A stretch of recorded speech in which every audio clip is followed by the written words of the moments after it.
In today's video, I'm going to teach you how to make a read-only channel on Discord. A read-only channel is perfect for announcements, rules, or any place where you want everyone to see messages but only certain people to post. I'll walk you through setting it up so your community can view content without cluttering the channel with replies.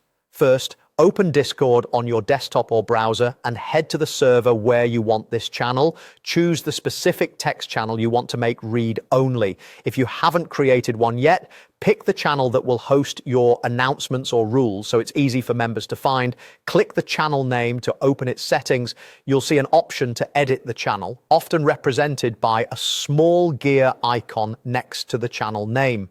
This takes you into the channel-specific configuration panel where we'll adjust who can do what.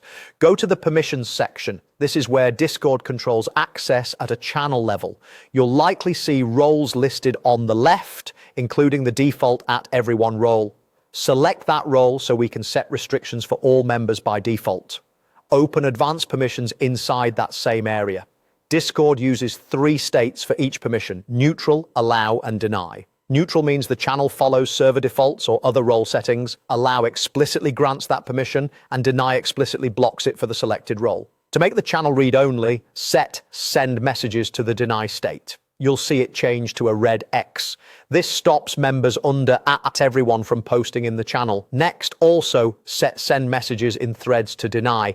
That prevents users from bypassing your restriction by replying in a thread under a message. While you're here, set create private threads to deny as well, so they can't start private side conversations from the channel content. Continue by denying send text-to-speech messages. This keeps the channel clean and avoids unexpected TTS pings. Lastly, deny send voice messages, which blocks users from dropping voice clips into the channel. Once these permissions are applied, the message box will be disabled for regular members, and they'll see that they don't have permission to send messages. If you want moderators or a specific role to keep posting, you can grant that role an explicit allow for send messages in this same permissions area, letting them post while everyone else remains read only. That's it. You've turned a standard text channel into a reliable read-only space for important updates, rules, or announcements, keeping your server organized and easy to follow.